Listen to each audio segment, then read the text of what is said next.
ಹಿಜಾಬ್ ವಿವಾದ ರಾಜ್ಯದಲ್ಲಿ ಮತ್ತೆ ಭುಗಿಲೆದ್ದಿದೆ. ಇದಕ್ಕೆ ಕಾರಣ ಮುಖ್ಯಮಂತ್ರಿಯವರ ಒಂದು ಹೇಳಿಕೆ. ಹಿಜಾಬ್ ನಿಷೇಧ ಏನಿದೆ, ಬಿಜೆಪಿ ಸರ್ಕಾರದ ಆದೇಶವನ್ನು ಹಿಂಪಡಿತೇವೆ ಅನ್ನುವ ಒಂದು ಹೇಳಿಕೆ ಈಗ ಭಾರಿ ವಿವಾದಕ್ಕೆ ಕಾರಣವಾಗಿರುವಂಥದ್ದು. ಮತ್ತು ಇದ್ರ ಬಗ್ಗೆ ಭಾರಿ ಚರ್ಚೆಗಳು ಕೂಡ ನಡೀತಾ ಇದ್ದಾವೆ. ಇದ್ರ ಬಗ್ಗೆ ಮಾತಾಡಲಿಕ್ಕೆ ವಿಶ್ವ ಹಿಂದೂ ಪರಿಷತ್ನ ಮುಖಂಡರಾದ ಶರಣ್ ಪಂಪೇಲಿದ್ದಾರೆ, ಅವರನ್ನೇ ಮಾತಾಡಿಸ್ತೀನಿ. ಈ ಒಂದು ಈ ವಿವಾದಕ್ಕೆ ಈಗ ಮತ್ತೆ ಪುಷ್ಟಿ ಬಂದಿದೆ. ಈಗ 2 ವರ್ಷದಲ್ಲಿ ಈ ಯಾವುದೇ ಹಿಜಾಬ್ನ ಒಂದು ವಿವಾದ ಇರಲಿಲ್ಲ, ಆದರೆ ಈಗ ಮುಖ್ಯಮಂತ್ರಿಯವರ ಒಂದು ಹೇಳಿಕೆ ಈಗ ಮತ್ತೆ ಭುಗಿಲೆದ್ದಿದೆ. ಈ ಒಂದು ವಿವಾದ ಯಾವ ದೃಷ್ಟಿಕೋನ ನೋಡ್ತಿದೆ? ಚುನಾವಣೆಯ ನಂತರ ಕಾಂಗ್ರೆಸ್ ಸರ್ಕಾರ ಬಂದ ಮೇಲೆ ಮುಖ್ಯಮಂತ್ರಿಗಳಾಗಿರ್ಬೋದು, ಉಪಮುಖ್ಯಮಂತ್ರಿಗಳಾಗಿರ್ಬೋದು, ಅವ್ರು ಮಾತಾಡಬೇಕಾದ್ರೆ ಎಲ್ಲ ಮಂತ್ರಿಗಳು ಮಾತಾಡಬೇಕಾದ್ರೆ ಒಂದೇ ಹೇಳಿಕೆ ಕೊಡ್ತಿರುವುದು, ಕರ್ನಾಟಕ ಸರ್ವ ಜನಾಂಗದ ಕೈತೋಟ ಅಂತ ಕರೀತಾ ಇದ್ದಾರೆ. ಅಂದರೆ ಏನು ಅರ್ಥ? ಅಂದರೆ ಸರ್ವರನ್ನು ಒಂದೇ ರೀತಿಯಲ್ಲಿ ನೋಡಬೇಕೆಂಬುದು ಅರ್ಥ. ಆದರೆ ಇವತ್ತು ಸಿದ್ದರಾಮಯ್ಯನವರ ಸರ್ಕಾರ ಏನು ಮಾಡ್ತಾ ಇದೆ? 2 ವರ್ಷದ ಹಿಂದೆ ಉಡುಪಿಯಲ್ಲಿ ಪ್ರಾರಂಭವಾದಂಥ ಹಿಜಾಬಿನ ಗಲಾಟೆಯಿಂದಾಗಿ ಏನೆಲ್ಲ ಘಟನೆಗಳು ನಡೆದಿದೆ ಇಡೀ ಕರ್ನಾಟಕದ ಜನರಿಗೆ, ಇಡೀ ದೇಶದ ಜನರಿಗೆ ಗೊತ್ತಿದೆ. ಆಮೇಲೆ BJP ಸರ್ಕಾರ ಅದಕ್ಕೆ ನಿಷೇಧ ಹೇರಿತ್ತು. ಅದಾದಮೇಲೆ ಶಾಂತಿಯಿಂದ ಇತ್ತು ಕರ್ನಾಟಕ. ಮಕ್ಕಳು ಎಲ್ಲ ಶಾಲಾ ಕಾಲೇಜುಗಳಿಗೆ ಅವರಷ್ಟಕ್ಕೆ ಹೋಗ್ತಾ ಇದ್ರು. ಹಿಜಾಬಿನ ವಿಷಯ ಇರಲಿಲ್ಲ, ಕೇಸರಿ ಶಾಲ್ನ ವಿಷಯ ಇರಲಿಲ್ಲ, ಯಾವುದೂ ಇರಲಿಲ್ಲ.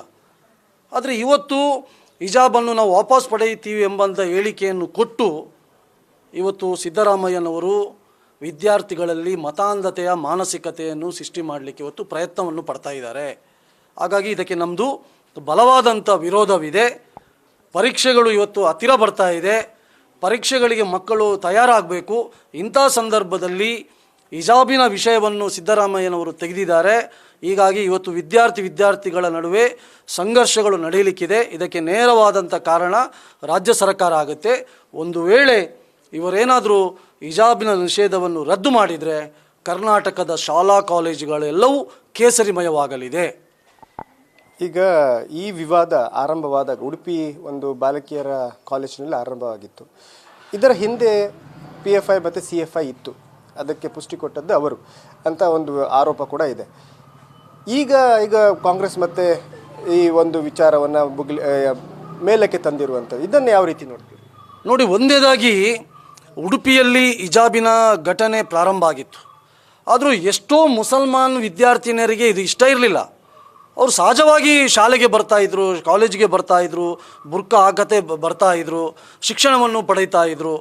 ಉಡುಪಿಯಲ್ಲಿ ಆದಂಥ ಘಟನೆಯನ್ನು ಪ್ರತಿಭಟನೆ ಮಾಡಬೇಕಾದ್ರೆ ಆ ವಿದ್ಯಾರ್ಥಿಗಳಿಗೆ ಬೆಂಬಲ ಕೊಟ್ಟದ್ದು ಅವತ್ತು popular front of India, PFI ಸಂಘಟನೆ, SDP ಅವರು ಸಂಘಟನೆಯವರು. ಆದರೆ ಈಗ PFI ಬ್ಯಾನ್ ಆಗಿದೆ, ಈ CFI ಬ್ಯಾನ್ ಆಗಿದೆ. ಇವತ್ತು ಸಿದ್ದರಾಮಯ್ಯನವರು ಈ ರೀತಿಯ ಹಿಜಾಬಿಗೆ ಬೆಂಬಲ ಕೊಡುವುದರ ಮುಖಾಂತರ ಇವತ್ತು PFIನ ಬದಲಿಗೆ CFIನ ಬದಲಿಗೆ ಕಾಂಗ್ರೆಸ್ ಇನ್ನೊಂದು ಸಂಘಟನೆಯನ್ನು ಸೃಷ್ಟಿ ಮಾಡ್ತಾ ಇದೆ ಮತ್ತು ಕಾಂಗ್ರೆಸ್ ಅದಕ್ಕೆ ಬೆಂಬಲವನ್ನು ಕೊಡ್ತಾ ಇದೆ ಅಂತೇಳಿ ಇವರ ಹಿಜಾಬ್ನ ಹೇಳಿಕೆಯಿಂದಾಗಿ ಇವತ್ತು ಸ್ಪಷ್ಟವಾಗಿ ಗೊತ್ತಾಗ್ತಾ ಇದೆ. ಅದಕ್ಕೋಸ್ಕರ ಸಿದ್ದರಾಮಯ್ಯನವರು ಇವತ್ತು ಯಾವ ಮೂಲಭೂತವಾದಿ ಸಂಘಟನೆ ಬ್ಯಾನ್ ಆಗಿದೆ ಅಂಥ ಸಂಘಟನೆಯ ಯಾರು ಕಾರ್ಯಕರ್ತರಿದ್ದಾರೆ, ಅಂಥ ಸದಸ್ಯರಿದ್ದಾರೆ, ಅವರಿಗೆ ಪರೋಕ್ಷವಾಗಿ ಬೆಂಬಲವನ್ನು ಕೊಡುವಂಥ ಕೆಲಸವನ್ನು ಇವತ್ತು ಕಾಂಗ್ರೆಸ್ ಸರ್ಕಾರ ಮಾಡ್ತಾ ಇದೆ. ನನಗೆ ಕಾಣ್ತಾ ಇದೆ ಇವತ್ತು PFI ರೀತಿಯಲ್ಲಿ ಮುಂದಿನ ದಿವಸಗಳಲ್ಲಿ ಕಾಂಗ್ರೆಸ್ ಪಕ್ಷನೂ ಆಗುತ್ತೆ ಎಂಬಂಥ ಒಂದು ಬಲವಾದಂಥ ಸಂಶಯ ಇವತ್ತು ವ್ಯಕ್ತ ಆಗ್ತಾ ಇದೆ. ಒಂದು ಕಡೆ ಸಿದ್ದರಾಮಯ್ಯನವರು 10,000 ಕೋಟಿ ಮುಂದಿನ ದಿವಸಗಳಲ್ಲಿ ಮುಸಲ್ಮಾನರಿಗೆ ನಾವು ಕೊಡ್ತೀವಿ ಅಂತ ಹೇಳ್ತಾ ಇದ್ದಾರೆ. ಎಲ್ಲ ಕಡೆ ನೋಡಿದರೂ ಮುಸಲ್ಮಾನರು ಅಲ್ಪಸಂಖ್ಯಾತರು ಎಂಬ ಮಾತನ್ನು ಹೇಳ್ತಾ ಇದ್ದಾರೆ. ಇದೇ ಸಂದರ್ಭದಲ್ಲಿ ಇವತ್ತು ಹಿಜಾಬಿನ ವಿಷಯವನ್ನು ತೆಗೆದಿದ್ದಾರೆ. ಹಾಗಾಗಿ ಸಿದ್ದರಾಮಯ್ಯನವರು PFI ಅಂತ ಸಂಘಟನೆಯವರಿಗೆ ಇವತ್ತು ಬೆಂಬಲ ಕೊಡುವ ರೀತಿಯಲ್ಲಿ ಇವತ್ತು ಮಾತಾಡುವುದು ಬಹುಶಃ ನಮ್ಮ ದುರಂತ. ಇದು ಕರ್ನಾಟಕದ ದುರ್ದೈವ ನಮ್ಮದು. ಇವತ್ತು ಇರಾನ್ನಲ್ಲಿ ಇವತ್ತು ನಮಗೆ ಹಿಜಾಬ್ ಬೇಡ ಅಂತ ಹೇಳಿ ಇವತ್ತು ಸಾಕಷ್ಟಲ್ಲಿ ಚಳುವಳಿಗಳಾಗ್ತಾ ಇದೆ. ಅಂಥ ಚಳುವಳಿಗೆ ಅಲ್ಲಿಯ ಸರ್ಕಾರ ಅವರಿಗೆ ತಡೆದು ಅವರಿಗೆ ಗಲ್ಲು ಶಿಕ್ಷೆ ಅಂತ ಶಿಕ್ಷೆಯನ್ನು ಕೊಡ್ತಾ ಇದೆ. ಅಂಥದೇ ಕ್ರಮವನ್ನು ಇವತ್ತು ಸಿದ್ದರಾಮಯ್ಯನವರು ಇಲ್ಲಿ ಮಾಡಲಿಕ್ಕೆ ಹೊರಟಿದ್ದಾರೆ. ಹಾಗಾಗಿ ನೀವೇನಾದರೂ ಇದನ್ನು ತಕ್ಷಣ ನಿಮ್ಮ ಮಾತನ್ನು ವಾಪಸ್ ತೆಗೆಯಿರಿ. ನೀವೇನಾದರೂ ಈ ಹಿಜಾಬ್ ನಿಷೇಧವನ್ನು ರದ್ದುಗೊಳಿಸಿದರೆ ಬಹುಶಃ ಕರ್ನಾಟಕದಲ್ಲಿ ಇನ್ನೊಂದು ವಿದ್ಯಾರ್ಥಿಗಳ ನಡುವೆ ಸಂಘರ್ಷ ಆಗುತ್ತೆ ಮತ್ತು ಎಲ್ಲರೂ ತರಗತಿಯಲ್ಲಿ ತಮಗೆ ಬೇಕಾದಂಥ, ತಮಗೆ ಇಷ್ಟವಾದಂಥ ವಸ್ತ್ರಗಳನ್ನು ಹಾಕ್ಕೊಂಡು ಬರಲಿಕ್ಕೆ ಕಾರಣವಾಗುತ್ತೆ. ಹಾಗಾಗಿ ಇದನ್ನು ಯಾವುದೇ ಕಾರಣಕ್ಕೂ ಹಿಜಾಬಿನ ರದ್ದಿಗೆ ಹೋಗಬೇಡಿ. ಹಿಜಾಬ್ ವಿವಾದ ಯಾವಾಗ ಭುಗಿಲೆತ್ತು ಆ ಸಂದರ್ಭದಲ್ಲಿ ಕೇಸರಿ ಶಾಲ್ ಹಾಕ್ಕೊಂಡು ಬರುವಂಥ ವಿದ್ಯಾರ್ಥಿಗಳ ಸಂಖ್ಯೆನೂ ಜಾಸ್ತಿ, ಒಂದು ಆಂದೋಲನದ ರೂಪದಲ್ಲಿ ಅದು ಇದೆ. ಅದಕ್ಕೆ ಬೆಂಬಲವಾಗಿ ನಿಂತಿದ್ದು ಹಿಂದೂ ಸಂಘಟನೆಗಳು. ಇದು ಮುಂದೆ ಒರೆಯುತ್ತಾ? ನೋಡಿ, ನಮಗೆ ಯಾವತ್ತೂ ವಿದ್ಯಾರ್ಥಿಗಳ ನಡುವೆ ಸಂಘರ್ಷ ಆಗಬೇಕು ನಾವು ಯಾವತ್ತೂ ಕಾಣೋದಿಲ್ಲ.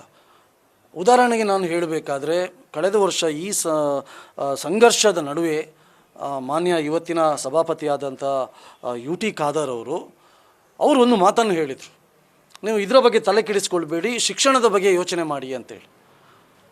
ಹಾಗಾಗಿ ಇವತ್ತು ಎಲ್ಲರೂ ಮಕ್ಕಳು ಹೆತ್ತವರು ತಮ್ಮ ಮಕ್ಕಳು ಶಿಕ್ಷಣವನ್ನು ಪಡೆಯಬೇಕು, ಕಲಿಬೇಕು, ಅದು ಒಂದು ಒಳ್ಳೆಯ ಕೆಲಸ ಸಿಗಬೇಕು ಅಂತೇಳಿ ಶಾಲೆಗೆ ಕಳಿಸಿಕೊಟ್ರೆ, ಇವತ್ತು ಸಿದ್ದರಾಮಯ್ಯನಂಥವರು ಈ ರೀತಿಯಾಗಿ ಅವರಿಗೆ ಬೆಂಬಲವನ್ನು ಕೊಟ್ಟರೆ ಬಹುಶಃ ಮುಂದಿನ ದಿವಸಗಳಲ್ಲಿ ಇದು ಸಂಘರ್ಷಕ್ಕೆ ಕಾರಣ ಆಗುತ್ತೆ. ಅದಕ್ಕೋಸ್ಕರ ನಾನು ವಿಶ್ವ ಹಿಂದೂ ಪರಿಷತ್ ಮುಖಾಂತರ ಸರಕಾರಕ್ಕೆ ಆಗ್ರಹ ಮಾಡ್ತಾ ಇದ್ದೀನಿ, ನೀವು ಸಂಘರ್ಷಕ್ಕೆ ಅವಕಾಶ ಮಾಡಿಕೊಡಬೇಡಿ. ನಾಳೆ ಏನಾದರೂ ಶಾಲೆಯ ವಿದ್ಯಾರ್ಥಿನಿಯರು ಹಿಜಾಬ್ ಹಾಕ್ಕೊಂಡು ಬುರ್ಕಾ ಹಾಕ್ಕೊಂಡು ಶಾಲಾ ಕಾಲೇಜಿಗೆ ಬಂದರೆ ನಾಳೆ ಎಲ್ಲ ವಿದ್ಯಾರ್ಥಿಗಳು ಕೇಸರಿ ಶಾಲ್ ಹಾಕ್ಕೊಂಡು ಬರಲಿಕ್ಕೆ ಸಾಧ್ಯ ಇದೆ. ನಾವು 100ಕ್ಕೆ 100 ನಾಳೆ ಮುಂದಿನ ದಿವಸಗಳಲ್ಲಿ ನಾವು ಎಲ್ಲ ಹಿಂದೂ ಸಂಘಟನೆಗಳು ಅದಕ್ಕೆ ಬೆಂಬಲ ಕೊಡಬೇಕಾಗುತ್ತೆ. ಹಾಗಾಗಿ ಮುಂದಿನ ಎಲ್ಲ ಸಂಘರ್ಷದ ವಾತಾವರಣಕ್ಕೆ ರಾಜ್ಯ ಸರ್ಕಾರವೇ ಕಾರಣವಾಗುತ್ತೆ. ಅದಕ್ಕೋಸ್ಕರ ದಯವಿಟ್ಟು ನೀವು ಮಾತನ್ನು ಹೇಳಿದ್ದೀರಿ, ಹಿಜಾಬಿನ ನಿಷೇಧವನ್ನು ನಾವು ವಾಪಸ್ ಪಡಿತೀವಿ, ರದ್ದು ಮಾಡೋದನ್ನು ವಾಪಸ್ ಪಡಿತೀವಿ, ಅದನ್ನು ವಾಪಸ್ ಪಡೆಯಬಾರ್ದು ಅಂತೇಳಿ ಈ ಸಂದರ್ಭದಲ್ಲಿ ನಾನು ಹೇಳಲಿಕ್ಕೆ ಇಚ್ಛೆಪಡ್ತೀನಿ. ಧನ್ಯವಾದ. ಇದು ವಿಶ್ವ ಹಿಂದೂ ಪರಿಷತ್ ಮುಖಂಡ ಶರಣ್ ಪಂಪೇಲ್ ಅವರ ಮಾತು. ಅವರು ಹೇಳ್ತಾ ಇರೋದು, ಒಂದು ವೇಳೆ ನಿಷೇಧ, ಈ ಹಿಜಾಬ್ ಮೇಲಿರುವಂಥ ನಿಷೇಧವನ್ನು ಹಿಂಪಡಿದ್ರೆ ಮುಂಬರುವ ದಿನಗಳಲ್ಲಿ ಶಾಲೆಯಲ್ಲಿ ಶಾಲೆಗಳೆಲ್ಲ ಕೇಸರಿಮಯವಾಗಲಿದೆ ಮತ್ತು ವಿದ್ಯಾರ್ಥಿಗಳ ನಡುವೆ ಸಂಘರ್ಷಕ್ಕೆ ಒಂದು ಕಾರಣವಾಗಲಿದೆ ಅನ್ನುವ ಮಾತನ್ನು ಕೂಡ ಹೇಳಿದ್ದಾರೆ. ನ್ಯೂಸ್ ಫಸ್ಟ್, ನಿರ್ಭೀತಿಯಿಂದ ನಿಮ್ಮ ಪರವಾಗಿ.